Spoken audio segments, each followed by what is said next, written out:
شہر مبارک، کہ یہ برکتوں والا مہینہ ہے۔ ہم میں سے ہر بندہ برکت کا خواہ ہے، برکت کا طالب ہے، برکت چاہتا ہے کہ میرے مال میں، میرے کاروبار میں، میرے گھر میں، میری زندگی میں، میرے وقت میں، میری صحت میں، میری عمر میں برکت ہو۔ تو ان برکتوں کو سمیٹنے اور لینے کا بہترین سیزن، موسم رمضان مبارک کی قدردانی اور اس کے رات اور دن کی گھڑیوں کی قدردانی ہے۔ اللہ ہمیں اس کی توفیق دے۔ اور سرکار مدینہ صلی اللہ علیہ وسلم نے فرمایا شہر المواسات، یہ غم خواری کا مہینہ ہے، ایک دوسرے کے ساتھ تعاون کا، مدد کا، ہمدردی کا، قربانی کا، ایثار کا، کمزور کے خیال رکھنے کا مہینہ ہے۔ تو ہمیں اس کا بھی اہتمام کرنا ہے کہ اللہ کی مخلوق اللہ کو بڑی پیاری ہے۔ جب ہم مخلوق کے ساتھ خیر خواہی کریں گے تو رب کائنات کی طرف سے ہمارے حق میں خیر خواہی کے فیصلے آئیں گے۔ اور حضور نبی کریم صلی اللہ علیہ وسلم نے چوتھی بات ارشاد فرمائی شہر الصبر، کہ یہ صبر کا مہینہ ہے۔ اور حدیث پاک میں یہ بھی ہے کہ ثواب اور بدلہ جو اللہ نے صبر کا رکھا ہے وہ جنت ہے اور خود اللہ ہے۔ قرآن مجید کے اندر موجود ہے ان اللہ مع الصابرین، کہ جو صبر والے ہوتے ہیں اللہ ان کا ہو جاتا ہے، اللہ ان کا ہو جاتا ہے۔ اور اجر، بدلہ، ثواب صبر کا جنت ہی ہے، یہ بخاری شریف کی روایت ہے۔ تو گویا صبر ایک اتنی عمدہ صفت ہے جو اللہ کو پسند ہے کہ اللہ خود اس کا ہو جاتا ہے، اور اللہ اپنی رضا اور نعمتوں کی جگہ جنت اس کے نام الاٹ کر دیتا ہے۔ اللہ ہمیں صبر کی توفیق دے۔ صبر کسی بھی انسان کی طرف سے کوئی ایسی چیز پیش آ جائے جو ہمیں پسند نہیں ہے، ہمیں ناگوار ہے، ہمارے لیے تکلیف دہ ہے، ہمارے لیے اذیت کا سبب ہے، لیکن پھر بھی ہم اس بندے سے شکوہ نہ کریں اور اس بندے سے اس تکلیف پر بدلہ اور انتقام کی نہ سوچیں، بلکہ اس کو اللہ کے حوالے کریں اور اس پر صبر کریں، تو اس پر اللہ ہمارا ہو جائے گا اور اپنی دیدار اور اپنے رضا والی جگہ، نعمت والی جگہ جنت ہمارے نام الاٹ کر دے گا۔ اسی طریقے سے حدیث مبارک میں اس مہینے کے بارے میں یہ بھی آتا ہے شہر فیہ لیلۃ خیر من الف شہر، کہ اس مہینے کے اندر ایک رات جسے ہم لیلۃ القدر کہتے ہیں، فرمایا وہ ہے جو 1000 مہینوں سے زیادہ بہتر ہے۔ یعنی ایک بندہ 1000 مہینے لگاتار نفلی عبادت کرتا رہتا ہے، 1000 مہینے لگاتار نفلی عبادت کرتا رہتا ہے، اور ایک بندہ لیلۃ القدر میں نفلی عبادت میں مصروف رہتا ہے، تو فرمایا اس ایک رات کی عبادت 1000 مہینوں کی عبادت سے زیادہ بہتر ہے۔ اور حدیث پاک میں یہ بھی لفظ ہیں جو بندہ اس رات کی خیر سے محروم ہو گیا، اللہ نہ کرے اس رات میں وہ بندہ کمائی نہ کر سکا، تو فرمایا سمجھو وہ اللہ کی طرف سے آئی ہوئی تمام خیروں سے محروم ہو گیا۔ اور اگلا جملہ بڑا عجیب ہے، فرمایا اللہ کی طرف سے آئی ہوئی خیروں سے سوا اس بندے کے کوئی محروم نہیں ہوتا جو بالکل ہی گویا بد قسمت اور محروم ہو، ورنہ کوئی بندہ اللہ کی طرف سے آئی ہوئی خیروں سے محروم نہیں ہوتا۔ اسی طریقے سے اس مہینے کے بارے میں ایک لفظ یہ بھی حدیث پاک میں آتا ہے شہر یضاد فیہ رزق المؤمن، کہ یہ ایک ایسا مہینہ ہے جس میں مومن کا روزی بڑھ جاتا ہے، ایمان والوں کا دسترخوان وسیع ہو جاتا ہے، ایمان والوں کے روزی میں برکت آ جاتی ہے، ایمان والوں کو اللہ ایسا کھلاتا اور پلاتا ہے کہ جو اس سے پہلے 11 مہینوں میں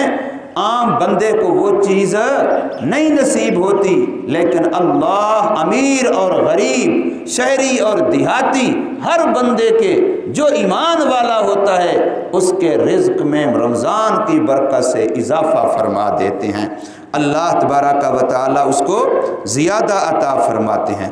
اور اس رمضان مبارک کی جو سب سے محبوب عبادت ہے وہ روزہ ہے، اس لیے اس کو شہر الصیام بھی کہا گیا ہے، روزوں والا مہینہ۔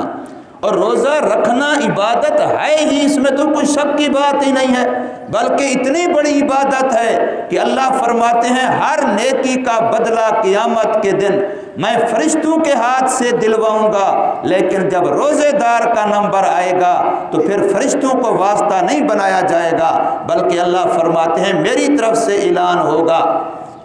کہ اس نے روزہ میرے ہی لیے رکھا تھا، لہٰذا اس کا اجر اور بدلہ بھی یا تو میں خود ہوں کہ میں ہی اس کو مل جاتا ہوں، یا پھر میں براہ راست دوں گا، اب درمیان میں ملائکہ کو بھی واسطہ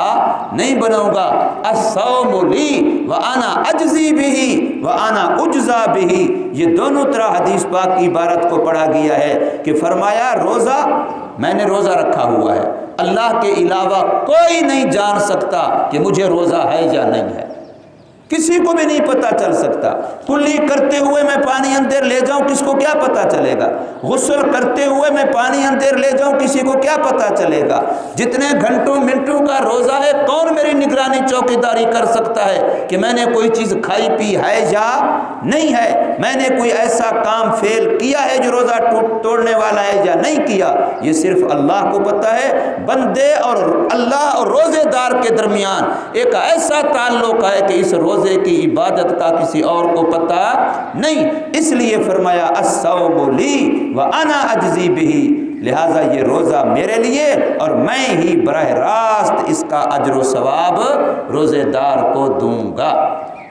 روزہ رکھنا تو اتنی بڑی عبادت ہے کہ اگر اس کے خلوِ معدہ کی وجہ سے، معدے میں خوراک نہ جانے کی وجہ سے وہاں سے ایک بو کی طرح پیدا ہو جائے جو عام بندے کو ناپسند ہوتی ہے، لیکن اللہ فرماتے ہیں مجھے روزے دار کے منہ کی وہ بو جو معدے کے خالی ہونے کی وجہ سے، یاد رکھیں مسواک نہ کرنے کی وجہ سے نہیں ہے، مسواک روزے کی حالت میں کر سکتے ہیں، گھیلا بھی کر سکتے ہیں، کڑوا بھی کر سکتے ہیں، خشک بھی کر سکتے ہیں، ہر طرح کا مسواک روزے میں کرنا چاہیے، پہلے ٹائم بھی پچھلے ٹائم بھی عصر کے وقت تک بھی منہ کو صاف رکھنا یہ روزے کی حالت میں بھی ضروری ہے، لیکن خلوِ معدہ کی وجہ سے جو فرمایا بو پیدا ہوتی ہے وہ اللہ کو کستوری سے بھی زیادہ محبوب اور پسند ہے۔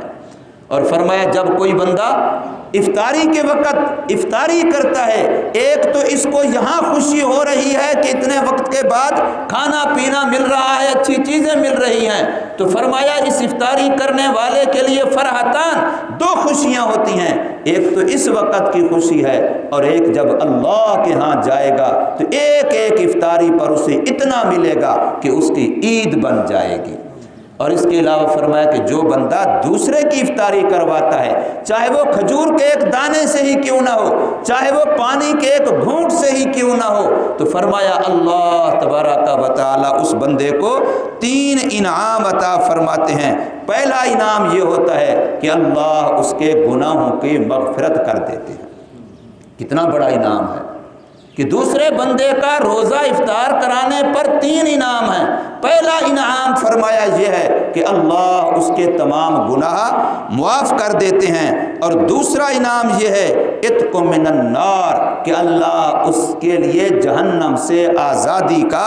فیصلہ فرما دیتے ہیں، اور تیسرا انعام یہ ہے کہ اس روزے دار کو سارا دن روزہ رکھنے کی وجہ سے جتنا ثواب ملا افطاری کرانے والے کو اس کے برابر ثواب ملے گا، اور حدیث میں ہے کہ اس روزے دار کے روزے کے ثواب میں کوئی کمی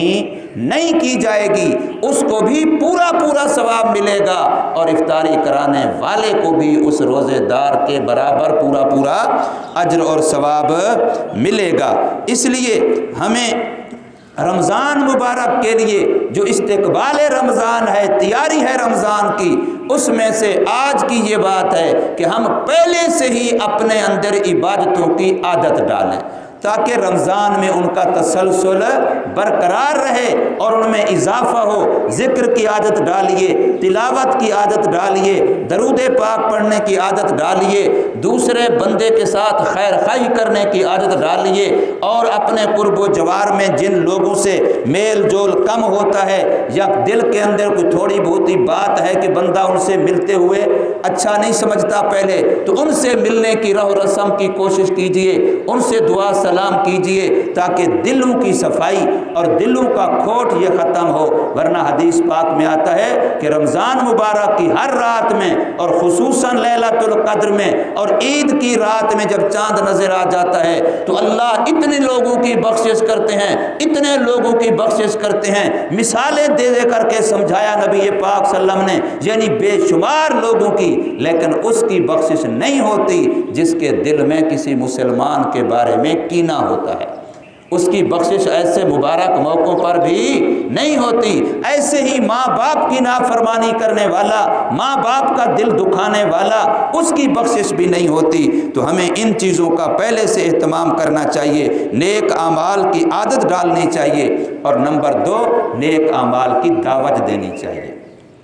ہر رمضان ہم اگر اتنے بندے ہیں تو اب ہم دیکھیں کہ میرے قرب و جوار میں کتنے لوگ ہیں جو بیچارے رمضان کے معاملے میں بھی سست ہیں، لہٰذا میں پیار سے، محبت سے، خیر خواہی کے جذبے سے مشورہ کر کے، پوچھ کر کے ایک ایک بندے تک دعوت کو پہنچاؤں کہ بھی یہ مہینہ آ گیا ہے، ہم غافل ہیں، ہم کمزور ہیں، نفس و شیطان کا غلبہ ہے، گناہوں کا غلبہ ہے، نحوستوں کا غلبہ ہے، تو یہ مہینہ آ گیا ہے، اب ہم کچھ محنت کر لیں۔ یہ مطلب نہیں ہے کہ دوسرے کو ہلکا سمجھیں، اپنے آپ کو اچھا سمجھیں، اس کو ہلکا نہ سمجھیں، اس کو اپنے سے بہتر سمجھیں، لیکن دعوت دیں، پیار سے، محبت سے ان کو اس طرف لائیے۔ تو اسی دعوت کے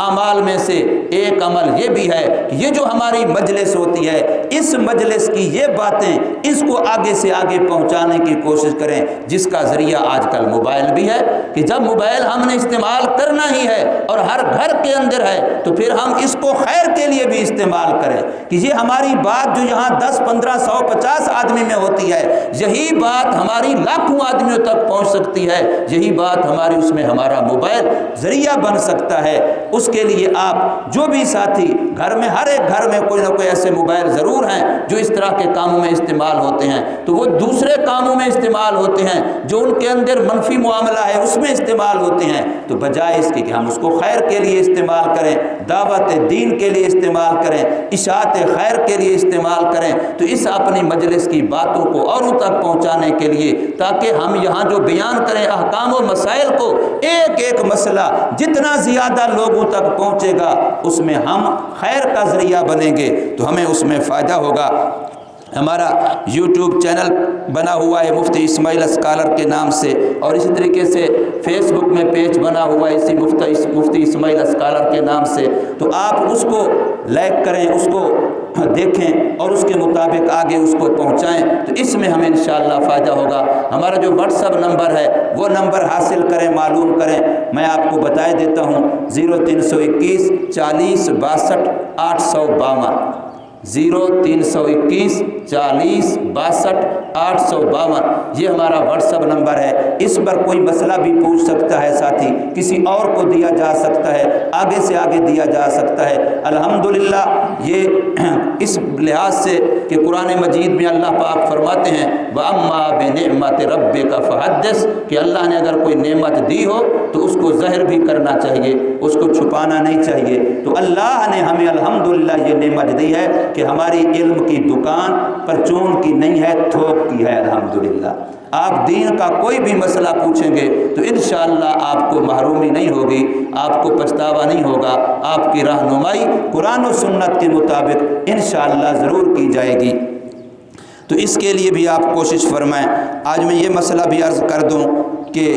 سلام کرنا سنت ہے اور بڑی پیاری سنت ہے، اس میں کوئی شک نہیں ہے، لیکن سلام کرنے کے لیے کچھ مواقع بھی ہوتے ہیں۔ دیکھیں یہاں جب مسجد میں ہم آتے ہیں تو جتنے ساتھی مسجد میں آ چکے ہوتے ہیں، صفوں میں بیٹھے ہوتے ہیں، وہ کسی نہ کسی ذکر میں، تلاوت میں، عبادت میں مشغول ہوتے ہیں، تو اب ایسے بندے کو آ کے زور سے کہنا السلام علیکم تو یہ اصولاً ٹھیک نہیں ہے۔ اگر کوئی کہہ بھی دے تو جو ذکر میں عبادت مشغول ہے اس پر جواب دینا سنت نہیں ہوتا، وہ جواب نہ دے، اس کو کوئی حرج نہیں ہے۔ کسی بھی نفلی عبادت میں جو بندہ مشغول ہے اس کو سلام زور سے نہیں کرنا چاہیے۔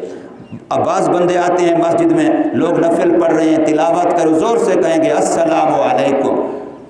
تو اس وقت سلام نہ کریں یا بالکل آہستہ آواز میں کریں، زیادہ زور سے آواز میں نہ کریں، کیونکہ آپ نے دیکھا پڑا ہے کہ کوئی بندہ اگر عبادت کر رہا ہے تو آپ قرآن کی تلاوت بھی زور سے نہیں کر سکتے، جس سے اس کی اپنی انفرادی عبادت میں فرق آتا ہو۔ اور پھر سلام السلام علیکم ورحمۃ اللہ وبرکاتہ، یہ پورا سلام ہے اور اس سے ہماری سلام کی سنت پوری ہو جاتی ہے۔ اگلا جو مصافحہ ہے وہ ویسے فی نفس ہی محبت کا عمل بھی ہے اور نیک عمل بھی ہے، اس کے فضائل بھی حدیثوں میں ہیں۔ نبی پاک صلی اللہ علیہ وسلم کی بڑی مشہور حدیث ہے کہ جب دو مسلمان آپس میں مصافحہ کرتے ہیں تو ان کے ہاتھ چھوڑنے سے پہلے اللہ دونوں کے گناہ معاف کر دیتے ہیں،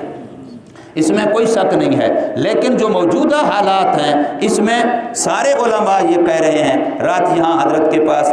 مولانا قاری حنیف جلندری سے تشریف لائے ہوئے تھے، تو ان کے پاس اسی وقت جو کہ یہ بڑے لوگ ہیں، کل وزیر اعظم کے ساتھ ان کی میٹنگ تھی، وہاں بھی یہی مسئلہ مسجد والا ڈسکس تھا، رمضان مبارک والا، تراویح والا، تو وہاں یہاں بھی پہنچے،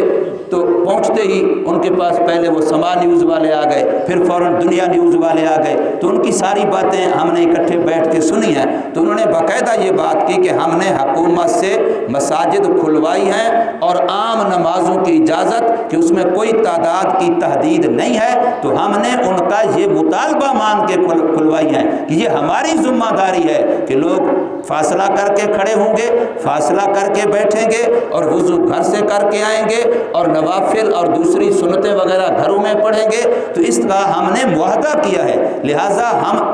ہر مسجد کی انتظامیہ سے، امام سے، کمیٹی سے ہم یہ درخواست کرتے ہیں اور عوام مسلمانوں سے یہ کہتے ہیں کہ وہ ہمارے اس معاہدے کی خلاف ورزی نہ کریں، تاکہ ہم حکومت کے سامنے سرخرو ہوں، کیونکہ ہم نے ان سے اس بات کا معاہدہ کیا ہے۔ تو اس لیے اب مصافحے میں بھی کوشش نہ کی جائے، بلکہ صرف سلام پہ اکتفا کیا جائے اور زبانی سلام سے سنت پوری ہو جاتی ہے۔ یہ جو مصنوعی حالات ہیں فی الحال کے، ان حالات کے تناظر میں جب تک یہ حالات ہیں فاصلہ برقرار رکھا جائے،